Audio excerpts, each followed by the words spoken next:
हमारे देश में राज्य दर राज्य चुनाव होते रहते हैं। 2024 बीता, 2025 शुरू हो गया। 2024 में एक तरफ जहां आम चुनाव हुए और केंद्र में एक बार फिर बीजेपी की सरकार बनी, वहीं साल बीतते बीतते 2024 में ही हरियाणा में भी विधानसभा चुनाव हुए और एक बार फिर हरियाणा में जीत की हैट्रिक लगाकर बीजेपी सत्ता पर काबिज हुई। इस वक्त हम सोनीपत में हैं और हरियाणा में नगर निकाय जो चुनाव है, मेयर के जो चुनाव हैं वो होने हैं।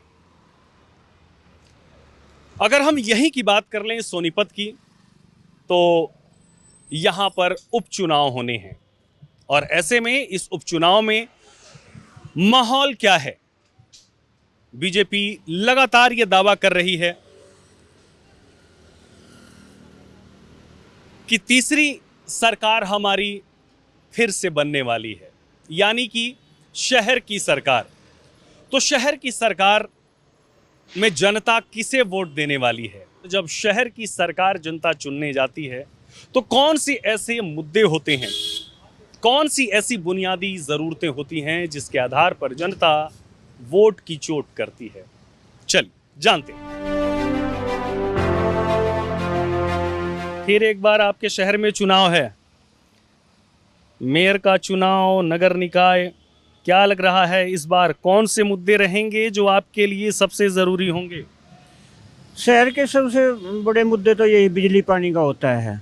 ज़्यादातर शहर के अंदर सड़कें वगैरह होती हैं और इसमें जो है कोशिश यही रहती है हर आदमी की कि हमें अच्छी सड़कें मिलें, पानी की हमारे घर में शुद्ध पानी की जो है व्यवस्था हो, बिजली हमें 24 घंटे मिले। यही मुद्दे होते हैं लोकल के आदमी के, ज़्यादातर यही इन्हीं पर निर्भर है। अच्छा, मेयर की अगर हम बात करें तो यहाँ से दो प्रत्याशी चुनावी मैदान में मुख्य तौर पर हैं। एक तरफ बीजेपी की तरफ से राजीव जैन जी हैं और दूसरी तरफ कमल दीवान जी हैं। क्या लगता है आपको कि इस बार जो बुनियादी ज़रूरतें हैं, यहाँ के स्थानीय जो मुद्दे हैं, वो प्राथमिकता में कौन से मुद्दे हैं जिन पर काम नहीं हुआ है, जिन पर काम करने की बेहद ज़रूरत है? देखिए, सोनीपत नगर निगम का ये उपचुनाव है और ये उपचुनाव है जो ये सोनीपत की जो भी समस्या है उनको दूर करने का चुनाव है। और यहाँ पहले भारतीय जनता पार्टी का मेयर बने अभी नहीं, और जो प्रत्याशी हैं राजीव जैन जी, वो यहाँ से पहले मंत्री भी रहे हैं, एमएलए भी रहे हैं, उनकी पत्नी। और वो इस सोनीपत विधानसभा के ऐसे नेता हैं जो 24 घंटे लोगों के बीच में रहे, तो उनको यहाँ की धरातल की सारी जो भी दिखते हैं उनका पता है। तो लोगों की यही उम्मीद है भाई, वो अगर वहाँ यहाँ से जीतते हैं तो वो धरातल पर काम करके दिखाएंगे, क्यों उनको ज्ञान है। क्योंकि ना कोई भी अगर नया व्यक्ति आता है, जैसे कमल दीवान जी हैं, तो उनका राजनीति कोई प्लेटफॉर्म है, उनके पिताजी विधायक रहे हैं, लेकिन उनको यहाँ के लोग जानते भी नहीं हैं। तो जो बीच का व्यक्ति होता है उसको सारी समस्याओं का ज्ञान होता है। पानी की समस्या, स्ट्रीट लाइट की समस्या है, गलियों की समस्या है, किसी प्रकार की कोई भी समस्या है। और सबसे बड़ी बात, लोग एक ही बात सोचते हैं भाई, ऊपर मोदी जी की सरकार है, नीचे नायब सैनी जी की सरकार है। यहाँ भी अगर बीजेपी का नुमाइंदा जीत कर जाएगा तो ट्रिपल इंजन की सरकार बनेगी और एक आसानी होगी लोगों को काम में। जो भाई साहब का कहना है कि ट्रिपल इंजन की सरकार बन जाती है तो काम में आसानी होती है, क्या लगता है कि भाई साहब की बातों में कितना दम आप देखते हैं कि जब सरकार कंटिन्यूटी में चलती रहती है तो आम जनता की जो समस्याएं होती हैं उनमें सुधार होता है? बिल्कुल होता है जी, बिल्कुल सुधार होता है। सबसे पहले ये है कि जो राजीव जैन जी खड़े हैं, ये काफ़ी दिन से सोनीपत में मतलब रह रहे हैं, और जो कमल दीवान जी हैं वे इतना मतलब उनके पापा थे, वो राजनीतिक में थे, इतना इनको नहीं ज्ञान है जितना राजीव जैन को ज्ञान है। हर चीज़ के बारे में, सोनीपत में हर चीज़ के बारे में उन्होंने पता है। अच्छा, एक बड़ा सवाल यहाँ पर यह है भाई साहब कि जब वोट देने आप जाएंगे तो प्रत्याशी देखते हैं आप या पार्टी देखते हैं? क्या सोचकर वोट करते हैं? देखो, सबसे पहले तो प्रत्याशी की छवि भी होती है इसमें। अब कमल दीवान को तो आधे शहर की जनता तो जानती भी नहीं कौन है। ये तो अपना दिल्ली में रहता है या दुबई में रहता है, इसके तो बाहर होटल हैं, इसका बिजनेस ही बाहर है। यहाँ पे तो ये पर्सनली रहता ही नहीं, ना ही लोगों में कभी मिलना जुलना हुआ इसका, ना ही किसी खुशी में शामिल हुए, ना किसी के गम में शामिल हुए। और जो दूसरे प्रत्याशी हैं राजीव जैन जी, वो हर आदमी को बाई फेस बाई नेम भी जानते हैं। हर आदमी की खुशी और गमी में शामिल होते हैं। किसी को भी पता लग जाए भाई फलाने आदमी की दिक्कत होगी, वहाँ पे आगे खड़े पाते हैं। ये एक ऐसा परिवार है, सबका जाते आते हैं। और पार्टी भी देखी जाती है। अब जैसे कि पार्टी ने किया है कि भाई जो बच्चा पढ़ेगा वही आगे बढ़ेगा। नहीं पहले पर्ची खर्ची चलती थी, दुनिया के बच्चे रह जाते थे, जो थर्ड क्लास होते थे वो नौकरी लग जाते थे। आधा रोज तक भर दिया हुड्डा साहब ने। यहाँ सोनीपत में तो सीधी सीधी नौकरी मिला रही थी, वो भी किसी जो धोले कुर्ते पजामे वाले होते थे ना, उनके पल्ले पकड़े रहते थे, उनके बच्चों को नौकरी मिलती थी। क्या लगता है किस पार्टी के दावे और वादे में आपको दम लगता है और लगता है कि इस पार्टी का ये कैंडिडेट जीत जाएगा? तो आपके क्षेत्र में जो शहर की आपकी सरकार है, मेयर जो है वो शहर की सरकार है, वो बेहतर काम कर तो विकास तो तभी होगा ना जब सरकार ऊपर भी जिसकी होगी नीचे भी उसकी होगी, जब बड़े काम होंगे। अगर सरकार ऊपर कांग्रेस की है नीचे बीजेपी है तो काम कहाँ होंगे? ऊपर भी बीजेपी की है, मेयर भी बीजेपी का बना दें, अच्छे काम होंगे। आप किससे उम्मीद करते हैं कि आपके इस क्षेत्र में सबसे पहला काम कौन सा हो? एक तो रोड है, तो एक सफाई होनी चाहिए शहर की, नाले की सफाई होनी चाहिए, ये मेन चीज़ है। शहर में तो यही चीज़ है, लाइट का है सुविधा। और बाकी बीजेपी की सरकार है, ऊपर भी है नीचे भी है, तो मेरे ये बनेगा तो अच्छी बात है। राजू जैन तो काम होंगे। क्या लगता है कि आम जनता जब वोट देने जाती है तो उसके जहन में ये ख्याल होता है, वो ये सोचती है कि हमें इस मुद्दे पर ही वोट डालना है, या फिर वो पार्टी सिंबल या प्रत्याशी देखकर वोट दे देती है? देखिए मुद्दा तो होता ही है, लेकिन मुद्दे के साथ साथ नेता कौन है, नेता का बहुत सवाल होता है। जैसे हमारे हरियाणा में ना 1966 के बाद तीसरी बार सरकार बनी है भारतीय जनता पार्टी, और वो सरकार जब चुनाव से पहले नायब सैनी जी को मुख्यमंत्री बनाया ना, तो लोगों में उससे पहले सब आम लोग ये कह रहे थे भाई भारतीय जनता पार्टी की सरकार नहीं बन रही। यहाँ लोगों में एक ये था भाई अब की बार कांग्रेस आएगी। उस नेगेटिव माहौल के बाद उस व्यक्ति को जब से कमान मिले, उन्होंने 56 दिन में इतने काम करे, और काम के साथ साथ लोगों का जो मान सम्मान करे ना, चौधरी देवीलाल जैसे हुक्के पे बैठते थे, जैसे कहीं भी रुकते थे, उस व्यक्ति ने करके दिखाया। जब किसी भी कार्यकर्ता या किसी भी आम आदमी से मिला तो कोड़ी भर के मिला, उसके मन में ये लगा भाई मुख्यमंत्री भी ऐसा होता है। मतलब लोगों के गाँव के मैं गया, उतर गया, उनसे मिला, तो सबसे ज़रूरी व्यक्ति का चेहरा भी होता है। जो भारतीय जनता पार्टी ने का टर्निंग पॉइंट जीत का हो, नायब सैनी का चेहरा है। वो आदमी धरातल से उठ कर आया था, उन्हें गरीबी 56 दिन थे टर्निंग पॉइंट। 56 दिन टर्निंग पॉइंट, 56 दिन में करके दिखाया है। क्योंकि जिस आदमी ने गरीबी जी है ना, वो गरीबी की पीड़ा को जानता है। आज काम बेशक कम हो किसी आदमी का, लेकिन सबसे पहले मान सम्मान है। और मुख्यमंत्री ने शपथ लेते ही सबसे पहले 25,000 नौकरियां दी है, बगैर पर्ची बगैर खर्ची दी है। तो हरियाणा में ये चीज़ कहाँ होती थी? क्या लग रहा है आपके क्षेत्र के कौन से वो स्थानीय मुद्दे हैं जिन पर इस बार आप वोट करने जाएंगे? देखिए जी, यहाँ पे ना पिछले 4 साल जो मेयर था ना, वो कांग्रेस का था। उसके यही बहाने थे, हमारी सरकार ने। आज जो मुद्दे हैं वो यही रहेंगे। वोट जब डालने हम जाएंगे ना, तो यही देखा जाएगा भाई जो मेयर यहाँ पे हमारे भारतीय जनता पार्टी का बनेगा, उसके पास तो ये ऑप्शन होगा नहीं, वह हमारी सरकार नहीं। और रही बात जो कमल दीवान है, जिस मोहल्ले में हम बैठे हैं, अगर उसको यहाँ का एड्रेस दे दे तो 2 दिन तक उसने रास्ता नहीं पाएगा यहाँ का, क्यों ये रास्ते गूगल में तो आते नहीं। गूगल के बिना उनके पास कोई वो नहीं, ऑप्शन नहीं होता। तो जी उनको वोट ना देने का यही कारण है हमारा, कि वो यही कहेगा कि भाई हमारी सरकार नहीं। इससे पहले जो विधायक था हमारा, वो भी विपक्ष का ही था, इसका ही था, मतलब कांग्रेस का ही। उसके पास भी यही, उसने भी 4-5 साल नहीं वो काट दिए। अब भाई हमारी सरकार नहीं। तो यही परेशानी दूर करने के लिए हम सरकार के साथ चलने के लिए ही जनता से। क्या लगता है ये सब, इन सब बातों का प्रभाव पड़ता है कि सामने वाला कह दे कि मैं मेयर तो हूँ, मैं विधायक तो हूँ, लेकिन मेरी सरकार नहीं है इसलिए काम नहीं कर पाएंगे? बस काम तभी होगी जब ऊपर सरकार होगी, ये सच्चाई है। वैसे काम का छोटे मोटे काम जाओ कोई होने के फायदा होया। अब तो सरकार काम भी बढ़िया कर रही है, सारे नौकरी बढ़िया मिल लग रही है। मेरे का लड़का था फ्री में लग गया। लेकिन इस बार मेयर का चुनाव, मेयर के में भी काम करेंगे ना, ऊपर चल रही है जब नीचे के काम होंगे। क्या लगता है क्या मुद्दे रहेंगे आपके लिए? आप युवा हैं, क्या सोचकर इस बार वोट करने जाएंगे? हम युवा हैं, हम यही सोचकर वोट करेंगे ताकि हमें और हमारे आने वाली जो हमारे साथ की पीढ़ी है उन्हें आसानी से नौकरियां मिल सके, उन्हें पर्ची के साथ खर्चा ना देना पड़े। क्या लग रहा है भाई साहब आपको कि ये जो मुद्दे हैं ग्राउंड पर आपके, इस पर कितना काम करना ज़रूरी है?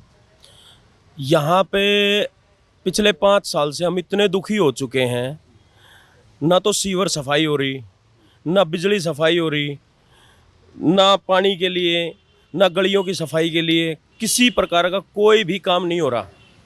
क्योंकि हमारा जो मेयर था वो भी कांग्रेस का था, हमारा जो विधायक था वो भी कांग्रेस का था। लेकिन अब ऊपर से नीचे तक जब बीजेपी की सरकार बनी है तो क्यों ना हम मेयर को भी बीजेपी का ही लेके आएँ। और हर घर तक उस आदमी की पहचान भी है, राजीव जैन को हर घर तक जानते हैं। लेकिन कमल दीवान का क्या है, आज मैं सुबह अखबार पढ़ रहा था तो मेरे बेटे ने मेरे से ये पूछा, पापा ये कौन है। और राजीव जैन को देखते ही तो अच्छा पापा जी ये राजीव जैन है, यानी कि बच्चा बच्चा राजीव जैन को जानता है। और कमल दीवान को तो यहाँ पे मेरे ख्याल से हमने खुद नहीं देखा बाई फेस। तो यहाँ पर मेयर आप लोगों की इच्छा के अनुसार बनता है, तो उनसे कौन से ऐसे 3 काम बुनियादी आप उम्मीद करते हैं कि वो जीतने के बाद यहाँ पर पूरा करें? नहीं, जो भी यहाँ की समस्याएं हैं, जब जनता जनार्दन जिसको वोट दे के बनाती है ना, उसकी एक ही सोच होती है, मुद्दे 3 हो 4 हो 5 नहीं, पूरे शहर में जितनी भी दिखते हैं सारी ठीक करना। जैसे कोई ट्रैफिक की बात है, सीवर की बात है, पानी की बात है, सारे ही ये मूलभूत मुद्दे हैं और इन्हीं के साथ जीवन यापन करते हैं लोग। तो इन चीज़ों पे हम एक पे काम करें, 2 पे करें, लोगों की तो एक ही सोच है, ऐसा आदमी हो जो सबके लिए काम करे।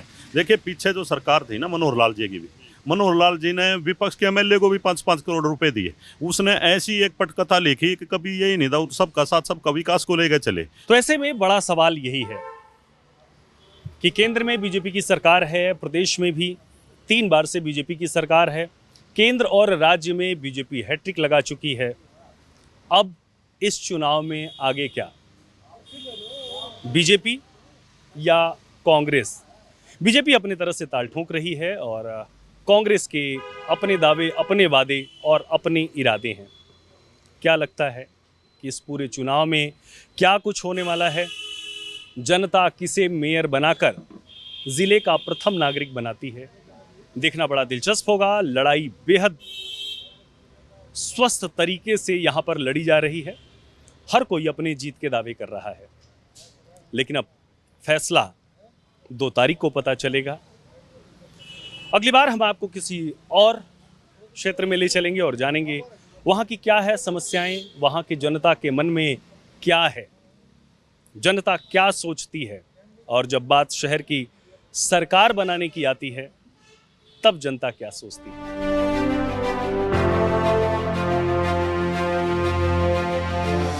हरियाणा में एक बार फिर चुनाव है, लेकिन इस बार बारी है शहर की सरकार चुनने की। नमस्कार, मैं हूं आपके साथ संदीप कुमार मिश्र।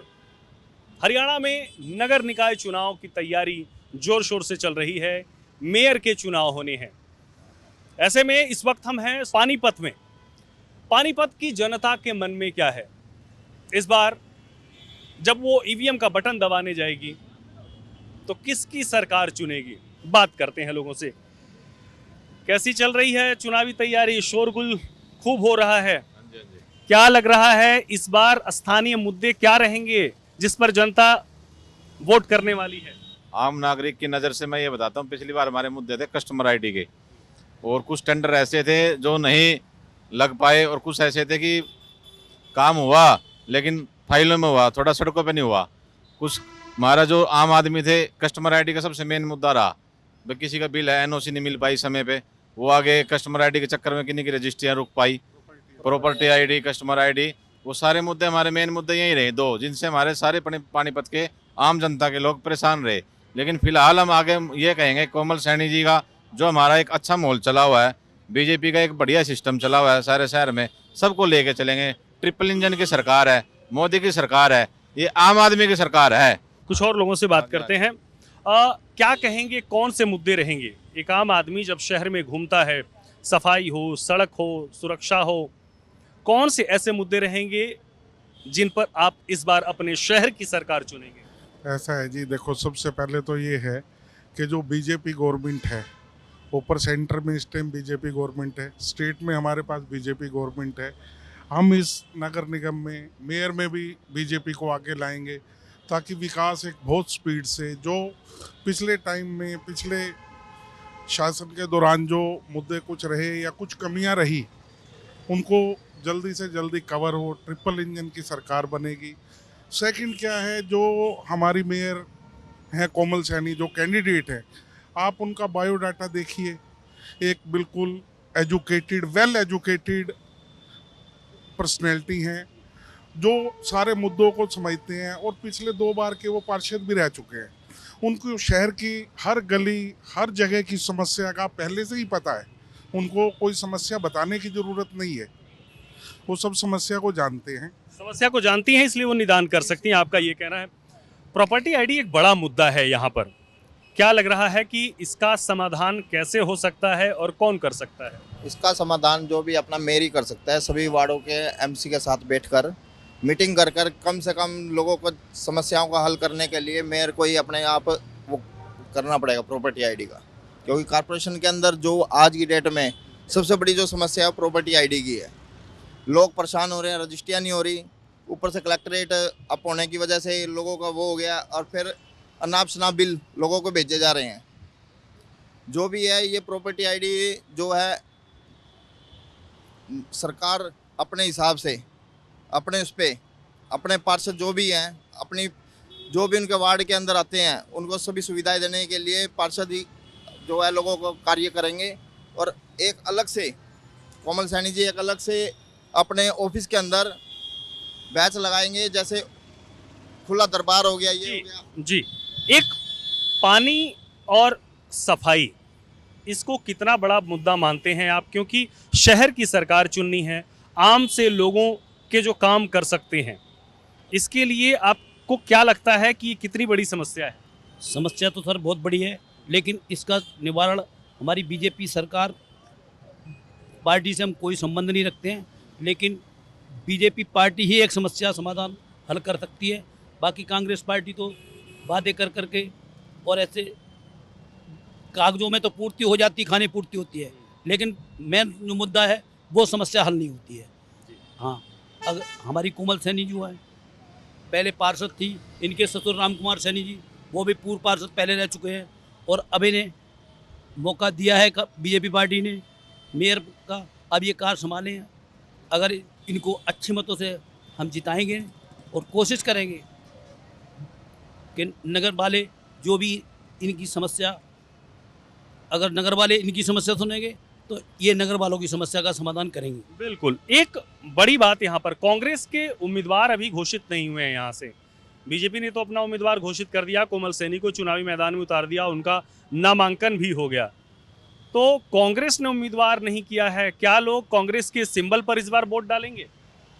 कांग्रेस से लोगों को एक नफरत हो गई, क्योंकि बीजेपी जो कार्य कर रही है, विधानसभा हो या हमारा डिस्ट्रिक्ट का कोई भी काम हो, एमएलए साहब हो गए, अब ये ऐसी उम्मीदवार बीजेपी ने पानीपत में उतारी है कि लाखों वोटर से विजय होगी।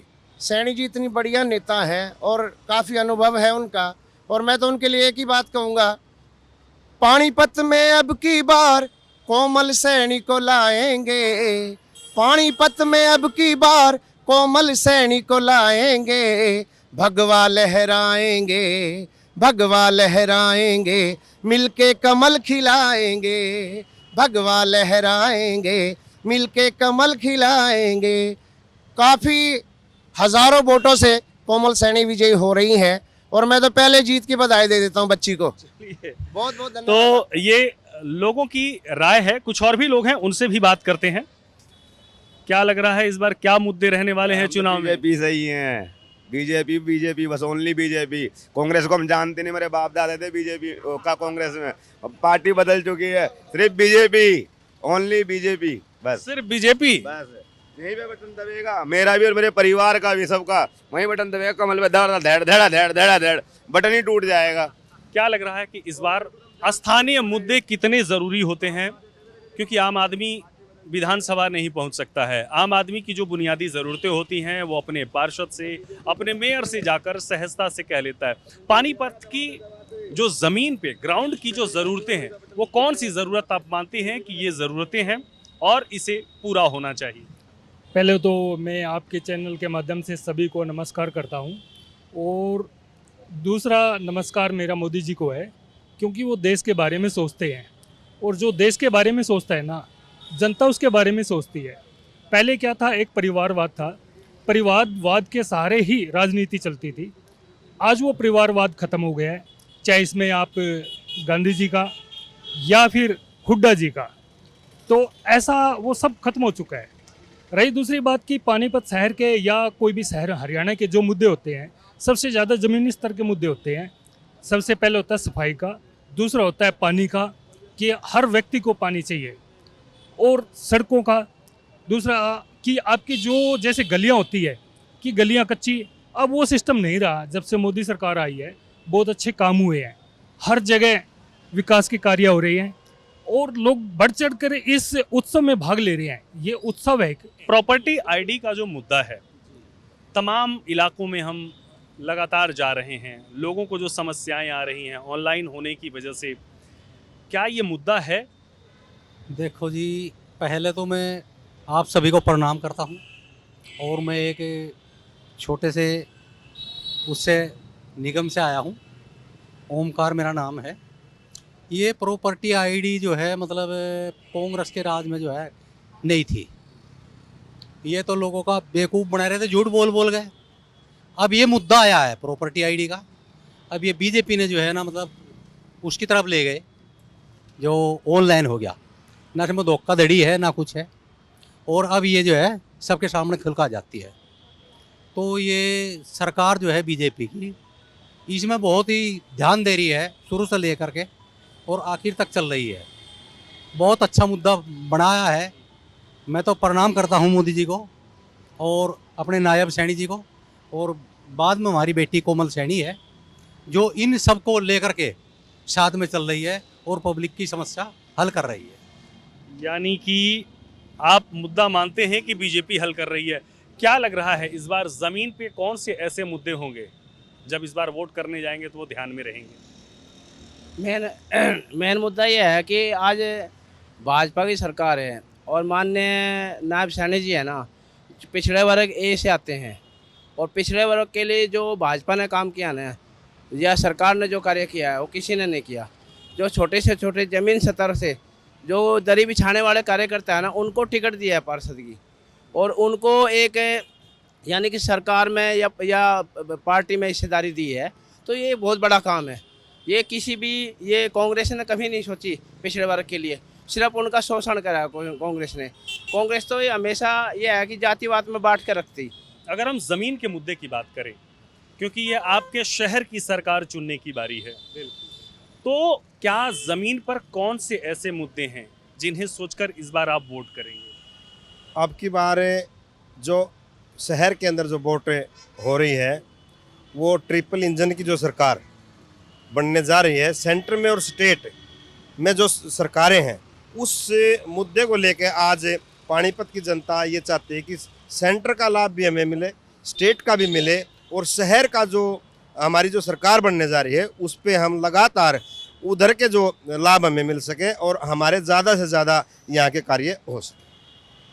तो कांग्रेस, क्या लगता है कांग्रेस ने अभी तक प्रत्याशी अपना घोषित नहीं किया है? कांग्रेस ने प्रत्याशी अभी तक नहीं घोषित किया है।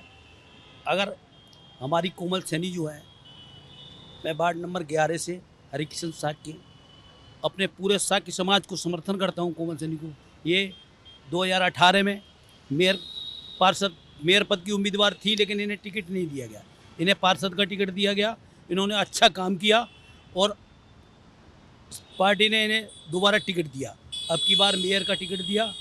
अब मैं पूरे साग समाज, सैनी समाज से पूरा समर्थन करता हूं इनको अधिक से अधिक वोटों से जिताने के।